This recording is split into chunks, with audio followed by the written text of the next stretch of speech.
Good morning. आज topic है water. Water पे आज आते हैं। वाटर का स्ट्रक्चर कैसा होता है, फिजिकल प्रॉपर्टीज कैसी होती, केमिकल प्रॉपर्टीज कैसी होती, इन सब बातों पे आ जाएंगे वाटर में। वाटर फॉर्मूला सभी को मालूम है, H2O होता है। और ये जो हमारी ह्यूमन बॉडी है, इस ह्यूमन बॉडी में वाटर अप्रोक्सीमेटली 65% तक होता है। तो पहले आते हैं हम कुछ फिजिकल प्रॉपर्टीज पर। Physical properties of water. Physical properties में first, it is colourless, odourless, liquid, पहली प्रॉपर्टी। सेकंड प्रॉपर्टी हम बताएं कि ये solid, liquid and gas, all three states में ये एग्जिस्ट करता है। थर्ड प्रॉपर्टी हम बता सकते हैं, melting point of water is 273 Kelvin. Fourth property, boiling point of water 373 Kelvin. The next property, enthalpy of fusion of water 6.01 kilojoule mole inverse, ये पहले भी हमने पढ़ा हुआ है। फिर sixth, enthalpy of vaporization 40.6 kilojoule mole inverse. Density of water is what? तो ये कुछ हमारी फिजिकल प्रॉपर्टीज थी वाटर से रिलेटेड, जो हम पहले से ही जानते थे। अब हम आते हैं स्ट्रक्चर पर।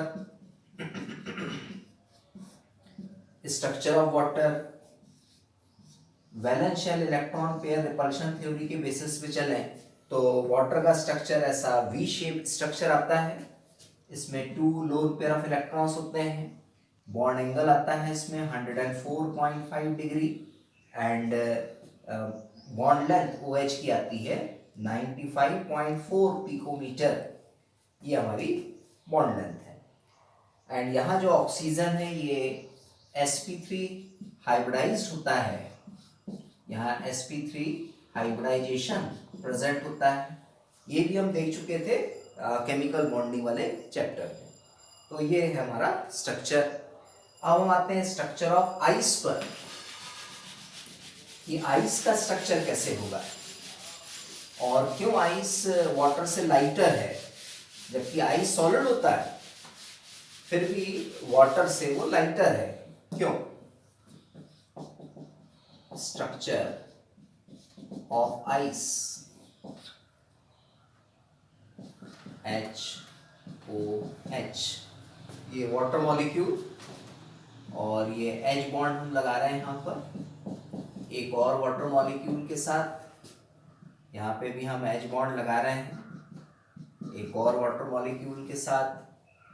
यहाँ पे भी हमने H बॉन्ड लगाया है, यहाँ भी हम H बॉन्ड लगा रहे हैं वाटर मॉलिक्यूल के साथ। मतलब आप देखिए, जो सेंटर में ऑक्सीजन है, इस ऑक्सीजन के साथ 4 टाइप के बॉन्ड्स हैं, 4 बॉन्ड्स हैं। 2 हमारे कोवलेंट बॉन्ड हैं, 2 हमारे हाइड्रोजन बॉन्ड्स हैं। एंड यदि हमने ये ऑक्सीजन को यहाँ ज्वाइन कर दिया तो ये एक तरह की टेट्राहेड्रल ज्योमेट्री हमें मिलती है। मतलब आइस में जो ऑक्सीजन एटम्स हैं ये टेट्राहेड्रल फॉर्म में अरेंज होते हैं। और टेट्राहेड्रल फॉर्म में अरेंज होने की वजह से इसमें बहुत सारा वैकेंट प्लेस मिलता है, बहुत सारा लार्ज वैकेंट प्लेस होने की वजह से यहाँ वॉल्यूम इंक्रीज हो जाता है, वॉल्यूम इंक्रीज। और density equals to mass upon volume होता है। जब वॉल्यूम इंक्रीज हो गया तो डेंसिटी अपने आप कम हो जाएगी। इसीलिए हम बोलते हैं कि जो आइस है, आइस फ्लोट्स ऑन वाटर। इसी वजह से आइस वाटर के ऊपर फ्लोट करता है। तो ये स्ट्रक्चर ऑफ आइस है। अब हम आते हैं केमिकल प्रॉपर्टीज पर। केमिकल प्रॉपर्टीज ऑफ वाटर पर आ जाए, वो कौन सी इंपॉर्टेंट केमिकल प्रॉपर्टीज हैं? Chemical properties of water. इसमें फर्स्ट प्रॉपर्टी है एम्फोटेरिक नेचर,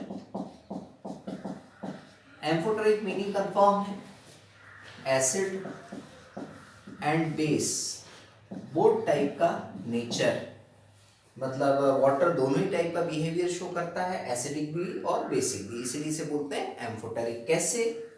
तो वाटर की रिएक्शन हम NH3 से कराएं तो वाटर H प्लस आयन को डोनेट करता है, इसका मतलब ये एसिड है, गेन करना है इसका मतलब ये बेस है। एसिड बेस की भी आपने थ्योरी पढ़ी है, तो ये बेस क्यों है? बिकॉज इसने H प्लस को गेन किया है, तो इसे हम बोलते हैं ब्रॉन्स्टेड बेस, और ये हमारा है ब्रॉन्स्टेड एसिड, और गेन करने के बाद ये कन्वर्ट हुआ है NH4 प्लस में, और OH माइनस वैसा का वैसा ही है। NH4 प्लस इसे हम बोलेंगे कंजुगेट एसिड, और OH माइनस इसे हम बोलते हैं कंजुगेट बेस, इसका ये फॉर्मेशन करेगा। तो देखिए यहाँ पे वाटर वर्क कर रहा है एज एसिड। अब वाटर की रिएक्शन हम HCl से करा दें, तो HCl एसिड है तो ये H प्लस आयन को डोनेट करेगा, इसका मतलब ये ब्रॉन्स्टेड एसिड है, और H2O गेन कर रहा है, इसका मीनिंग ये ब्रॉन्स्टेड बेस है। और जब इसने H प्लस गेन कर लिया तो कन्वर्ट हो गया H3O प्लस में, इसने H प्लस डोनेट किया तो ये Cl माइनस है। H3O प्लस को हम बोलेंगे conjugate acid, and Cl minus को हम बोलते हैं कंजुगेट बेस। तो वाटर देखिए एसिड के फॉर्म में भी वर्क कर रहा है, बेस के फॉर्म में भी वर्क कर रहा है, इसीलिए हम एसिड को बोलते हैं एम्फोटेरिक नेचर का है, सॉरी वाटर को हम बोलते हैं एम्फोटेरिक नेचर का है। अब एक और आता है ऑटोप्रोटोलिसिस। ऑटोप्रोटोलिसिस, ऑटोप्रोटोलिसिस से मीनिंग होता है सेल्फ आयोनाइजेशन, सेल्फ आयोनाइजेशन। तो वाटर में ऑटोप्रोटोलिसिस होता है, मतलब इसका सेल्फ आयोनाइजेशन होता है। कैसे सेल्फ आयोनाइजेशन होगा? जैसे वाटर के हमने 2 मॉलिक्यूल्स ले लिए हैं, तो एक मॉलिक्यूल H प्लस को डोनेट करेगा और दूसरा गेन करेगा। गेन किया तो ये कन्वर्ट हो गया H3O प्लस में, इसने डोनेट किया तो ये OH माइनस में कन्वर्ट हुआ। इसने डोनेट किया इसका मतलब ये एसिड है, गेन किया इसका मतलब ये बेस है।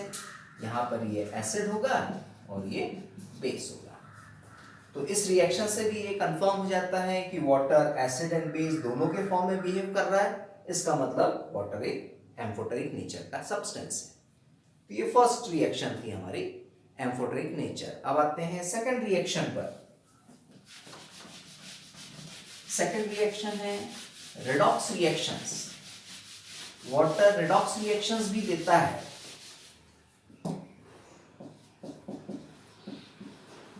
रेडॉक्स रिएक्शंस, इसके पहले आपने रेडॉक्स रिएक्शन वाला चैप्टर पढ़ा था। आप देखें किस तरह से रिएक्शन करेगा वाटर। सोडियम के साथ वाटर की रिएक्शन कराएं तो ये कन्वर्ट हो जाता है NaOH में और हाइड्रोजन गैस को लिबरेट करता है। इक्वेशन को बैलेंस करें तो ट्वाइस ट्वाइस ट्वाइस ये हम लगाते हैं, 2Na 2Na 2 oxygen 2 oxygen 4 hydrogen 2N2 4, equation balanced. कैसे हम कंफर्म करें कि रिएक्शन रेडॉक्स है? तो सोडियम ऑक्सीडेशन नंबर लेते हैं 0, यहाँ NaOH में सोडियम है +1, H2 में हाइड्रोजन है +1 और H2 एलिमेंटल फॉर्म है तो यहाँ पर है 0। अब सोडियम में देखें 0 से ये +1 की तरफ जा रहा है, ऑक्सीडेशन नंबर बढ़ रही है, इसका मतलब प्रोसेस ऑक्सीडेशन है। हाइड्रोजन है +1 से 0 की तरफ आ रहा है, डिक्रीज हो रही है, इसका मतलब है प्रोसेस रिडक्शन। दोनों रिएक्शन ऑक्सीडेशन रिडक्शन साइमल्टेनियसली हो रही है, इसका मतलब इस रिएक्शन को हम बोलेंगे रेडॉक्स रिएक्शन। फिर द नेक्स्ट रिएक्शन पे आते हैं हाइड्रोलिसिस। वाटर हाइड्रोलिसिस प्रोसेस में भी इन्वॉल्व होता है। कैसे? जैसे मान लीजिए P4O10 है, P4O10 को हम बोल सकते हैं टेट्राफॉस्फोरस डेकाहाइड्रेट। इसके साथ यदि वाटर ने हाइड्रोलिसिस किया तो इसको कन्वर्ट कर देता है H3PO4 में, फॉस्फोरिक एसिड, इसमें ये कन्वर्ट करता है। इक्वेशन को हम बैलेंस करें, 4 यहाँ ले आए, 12, सो 6 ले आए, 6 एंड 10 16, 4 4 जा 16, इक्वेशन बैलेंस्ड। एक रिएक्शन और भी हम दे सकते हैं, SiCl4, it mean silicon tetrachloride, इसका हाइड्रोलिसिस कराएंगे तो ये SiO2 में कन्वर्ट होगा, प्लस HCl ये रिमूव हो जाएगा। इक्वेशन को हम बैलेंस करें तो 4HCl लें, twice 2 oxygen 1 silicon, whole equation balanced. तो इस तरह से हम हाइड्रोलिसिस बता सकते हैं। फिर आते हैं लास्ट प्रॉपर्टी पर। Last property number 4, hydration, hydrated water. Number 4, hydrated water. Hydrated water का मीनिंग कंफर्म होना चाहिए। हाइड्रेटेड वाटर मतलब क्रिस्टलाइजेशन वाटर, या हम जैसे बोलते हैं वाटर ऑफ क्रिस्टलाइजेशन। जैसे बहुत सारे कंपाउंड्स में, जैसे आप देखिए FeSO4.7H2O लिखा होता है, तो हियर 7H2O को हम बोलते हैं क्रिस्टलाइजेशन वाटर। तो इस तरह से ये जो हमारा क्रिस्टलाइजेशन वाटर प्रेजेंट है, इसी को हम बोलते हैं हाइड्रेटेड वाटर। और ये जो हाइड्रेटेड वाटर है, इसके भी 3 टाइप बनते हैं। 3 टाइप में फर्स्ट टाइप कोऑर्डिनेटेड वाटर। अब कोऑर्डिनेटेड वाटर को समझने के लिए एक हम एग्जांपल ले रहे हैं।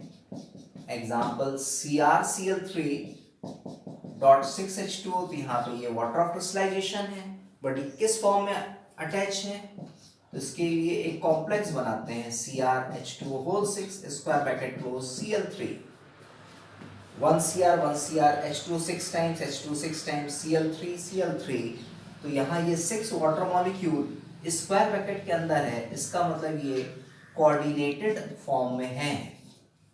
कोऑर्डिनेटेड फॉर्म का मतलब इसमें कोऑर्डिनेट बॉन्ड बन रहा है। देखिए कैसे, स्क्वायर ब्रैकेट के अंदर की पोजीशन है, Cr सेंट्रल एटम है और 6 वाटर मॉलिक्यूल इसके सराउंडेड हैं।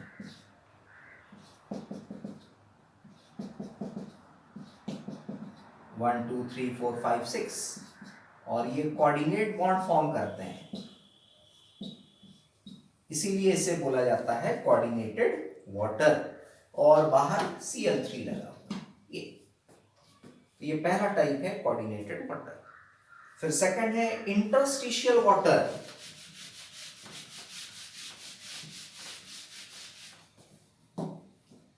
Number 2, interstitial water. Interstitial water best एक एग्जांपल ले लें, BaCl2.2H2O। इंटरस्टिशियल वाटर का मतलब ये है कि जैसे मान लीजिए ये हमारे पास कोई सॉलिड है, बेरियम क्लोराइड का ही सॉलिड है, तो यहाँ मान लीजिए ये बेरियम क्लोराइड के पार्टिकल्स हैं, तो बीच में काफी गैप होता है, ये गैप में आ जाता है वाटर ऑफ क्रिस्टलाइजेशन। यहाँ भी ये gap, these gaps are called interstitial voids, इन्हें हम बोलते हैं इंटरस्टिशियल वॉइड्स, और वहां पे वाटर सेट हो जाता है, इसलिए इसे बोलते हैं इंटरस्टिशियल वाटर। फिर आते हैं third, hydrogen bonded water. Hydrogen bonded water, इसको समझने के लिए एक एग्जांपल ले रहे हैं, copper sulphate. Copper sulphate actual formula CuSO4.5H2O ये होता है, बट यदि हम इसका स्ट्रक्चर देखें तो स्ट्रक्चर कुछ ऐसा मिलता है, CuH2O whole 4 square bracket close SO4 dot single H2O।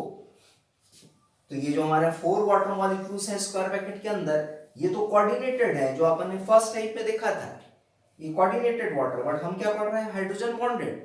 तो हाइड्रोजन बॉन्डेड में ये जो वाटर मॉलिक्यूल है, ये सल्फेट के साथ H बॉन्ड के फॉर्म में प्रेजेंट रहता है, और जब यहाँ पे ये H बॉन्ड बनता है, इसलिए इसे बोलते हैं हाइड्रोजन बॉन्डेड वाटर। तो कॉपर सल्फेट का एक्चुअल स्ट्रक्चर ये आता है।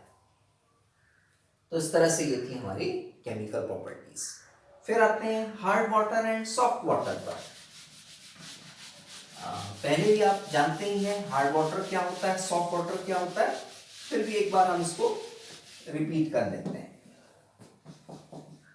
Hard water and soft water, दोनों में डिफरेंस ले लेते हैं। हार्ड वाटर एक्चुअली ये स्कम या फिर पीपीटी, इसका फॉर्मेशन करता है विद सोप, सोप के साथ। एंड सॉफ्ट वाटर ये लादर का फॉर्मेशन करता है, lather with soap.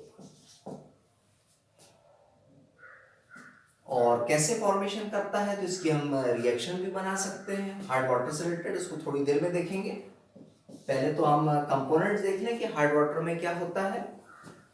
Calcium and magnesium salts from bicarbonate, chloride and sulphates.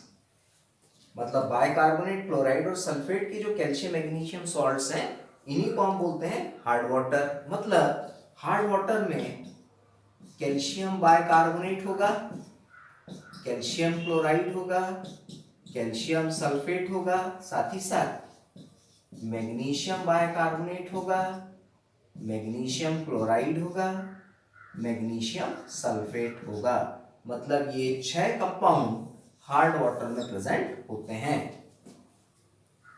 ये इनके कंपाउंड्स हो गए, ये कंपोनेंट्स हो गए हार्ड वाटर के। और सॉफ्ट वाटर में बताएं free from calcium and magnesium salts. यदि कैल्शियम एंड मैग्नीशियम सॉल्ट से फ्री वाटर है तो उस वाटर को हम बोलेंगे सॉफ्ट वाटर। अब बात आती है कि जो हार्ड वाटर है वो स्कम का फॉर्मेशन कैसा करता है, विद सोप। तो सोप फॉर्मूला हम जानते हैं C17H35CONA, ये हमारा सोप है। और इसकी रिएक्शन ये जो 6 कंपाउंड है इनमें से किसी एक के साथ हम करा दें, जैसे मान लीजिए हमने कैल्शियम क्लोराइड के साथ रिएक्शन कराई, देन रिएक्शन साइन एक स्कम का फॉर्मेशन हो जाएगा C17H35CO whole twice plus NaCl remove. और स्कम का मतलब इसका पीपीटी हमें मिलेगा। इक्वेशन को बैलेंस करेंगे, 2 टाइम्स है तो यहाँ ट्वाइस लेने, Na2 आ गया तो यहाँ ट्वाइस लें, Cl2 बैलेंस्ड है। ये जो कंपाउंड फॉर्म किया इसका नेम है कैल्शियम स्टीरेट। ये कैल्शियम स्टीरेट है, इसका फॉर्मेशन। तो इस तरह से ये स्कम का फॉर्मेशन करता है कौन, हार्ड वाटर। अब आते हैं टाइप्स ऑफ हार्डनेस पर। मतलब जो हार्ड वाटर में हार्डनेस है उसके क्या क्या टाइप्स हैं।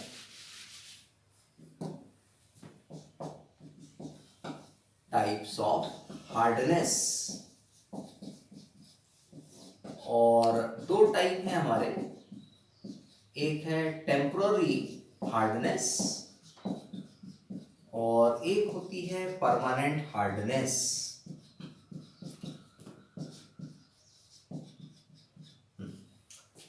टेम्पररी हार्डनेस में कैल्शियम और मैग्नीशियम के ओनली बाइकार्बोनेट्स ही होते हैं, बट परमानेंट हार्डनेस में कैल्शियम एंड मैग्नीशियम के क्लोराइड्स एंड सल्फेट्स, ये हमारे सॉल्ट प्रेजेंट होते हैं। कहने का मतलब परमानेंट हार्डनेस में calcium chloride, calcium sulphate, magnesium chloride and magnesium sulphate, ये 4 कंपाउंड्स आते हैं। और टेम्पररी हार्डनेस में देखें तो calcium bicarbonate and magnesium bicarbonate, ये 2 कंपाउंड्स आते हैं टेम्पररी हार्डनेस। अब ये जो हार्डनेस है इनको हमें रिमूव करना है अलग अलग मेथड से। तो मेथड्स टू रिमूव हार्डनेस, इस पर आ जाए।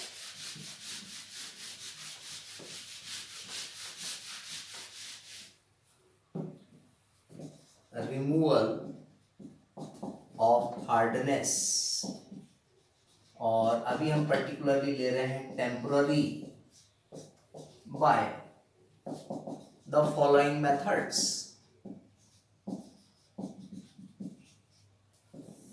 कि फॉलोइंग मेथड से हम किस तरह से रिमूव करें। नंबर 1 है बॉइलिंग। बॉइलिंग मेथड से हम किस तरह से रिमूव करेंगे। तो टेम्पररी हार्डनेस में आपको पता है calcium bicarbonate and magnesium bicarbonate होते हैं, और इनको हमें हीट करना है बॉइल करने के लिए। तो कैल्शियम कार्बोनेट बनेगा, पीबीटी के फॉर्म में ये अलग हो जाएगा, plus carbon dioxide plus water. Equation की बैलेंसिंग चेक करें, 2 कार्बन 1 and 1 2 बैलेंस है, 6 oxygen 3 4 5 and 1 6 balance, 2 hydrogen whole equation balanced.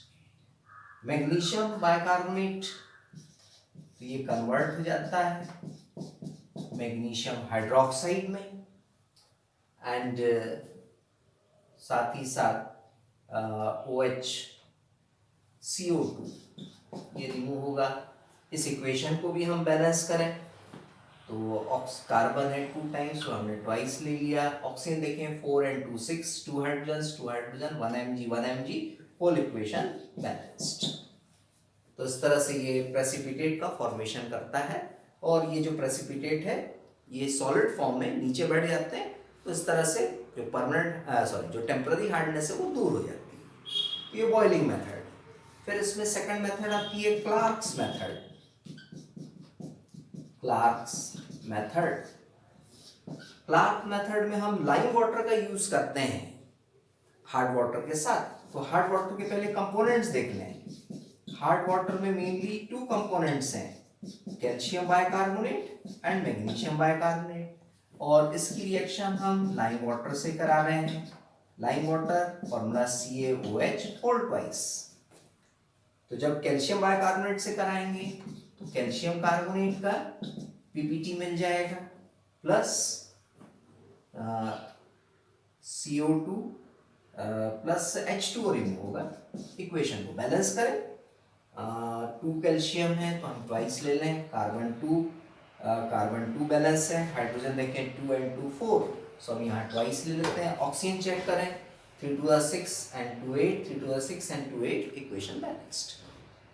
इस केस में देखें तो मैग्नीशियम हाइड्रोक्साइड, इसका पीपीटी मिलेगा, प्लस कैल्शियम कार्बोनेट, इसका पीपीटी मिलेगा, plus CO2 plus H2O। Equation की बैलेंसिंग चेक करें, 1 mg balance, 1 CA balance, carbon देखें 2 कार्बन है, 1 and 1 2 balance, oxygen 6 and 2 8, 3 4 5 6 7 and 1 8 balance, 2 and 2 4 hydrogen, 2 and 2 4 hydrogen, whole equation balanced है। तो इस तरह से ये कंपाउंड पीपीटी के फॉर्म में रिमूव हो जाएंगे। तो ये 2 मेथड थी टेम्पररी हार्डनेस को दूर करने की। अब हम परमानेंट हार्डनेस को दूर करने की मेथड्स देख लें। परमानेंट हार्डनेस, और वो कौन कौन सी मेथड्स हैं।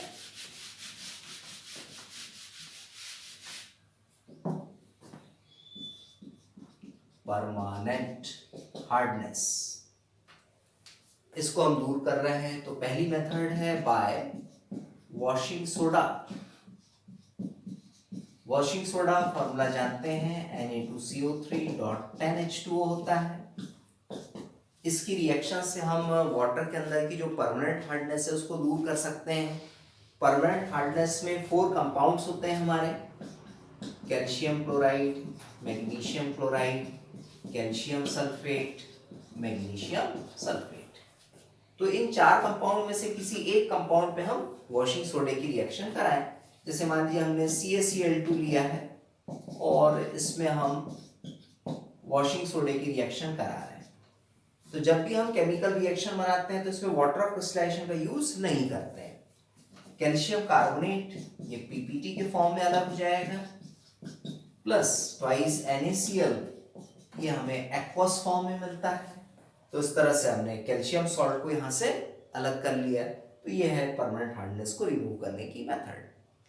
अब एक और मेथड आती है इसमें, परम्यूटेट मेथड। इसका एक और नेम है, इसे हम जियोलाइट मेथड भी कहते हैं। एक्चुअली जियोलाइट क्या है, तो एक कंपाउंड आता है sodium zeolite. Sodium zeolite formula Na2Al2Si2O8.10H2O, ये सोडियम जियोलाइट का फॉर्मूला है। और इसमें ये जो जियोलाइट आयन है, इस जियोलाइट आयन को हम सिंपल Z से भी डिनोट करते हैं, मतलब इसके प्लेस पे हमने ले लिया है Z। ये तो 10 वाटर ऑफ क्रिस्टलाइजेशन है, तो ये हमने जियोलाइट को Z से रिप्रेजेंट कर दिया। और ये सोडियम जियोलाइट, इसकी रिएक्शन हम हार्ड वाटर के कंपोनेंट से करा लें। ये हार्ड वाटर के कंपोनेंट्स हैं, इनमें से किसी भी एक कंपोनेंट के साथ रिएक्शन कराएं। जैसे हमने मैग्नीशियम सल्फेट ले लिया और इसकी रिएक्शन हम Na2Z से करा रहे हैं। Na2Z इसका मतलब सोडियम जियोलाइट, तो Na2SO4 ये अलग हो जाएगा और Z इससे कन्वर्ट, Z इसके साथ कंबाइन हो गया, तो MgZ बन गया प्लस Na2SO4 रिमूव हो गया। और ये जो हमारा MgZ है, मैग्नीशियम जियोलाइट, ये PPT के फॉर्म में अलग हो जाता है और Na2SO4 ये एक्वस फॉर्म में हमें मिलेगा और ये सॉलिड फॉर्म में अलग हो जाता है। तो इस तरह से हम ये जो परमानेंट हार्डनेस है, इसको परम्यूटेट मेथड से रिमूव कर सकते हैं। तो ये था हमारा पूरा वाटर वाला टॉपिक। अब इस वाटर में एक लास्ट टॉपिक बचता है, हैवी वाटर। तो इस हैवी वाटर पे भी आ जाएं। हैवी वाटर फॉर्मूला जानते ही हैं आप, D2O होता है।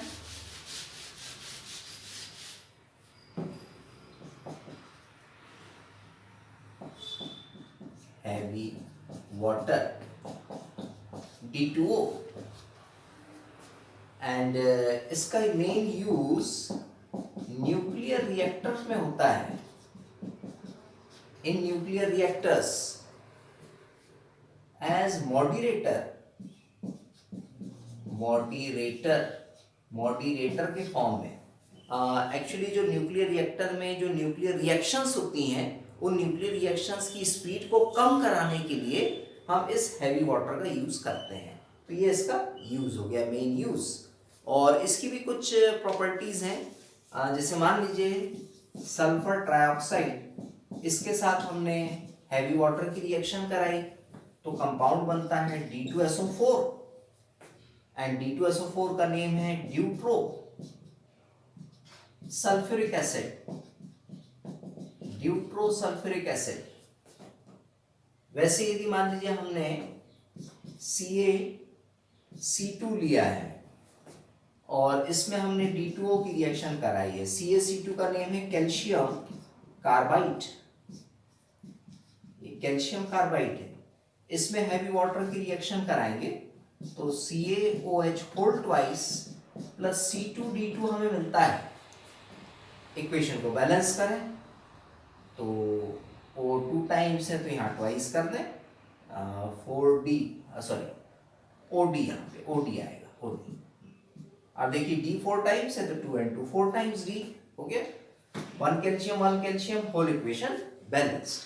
अब ये जो दो कंपाउंड बने हैं, इनके नेम हम क्या दें?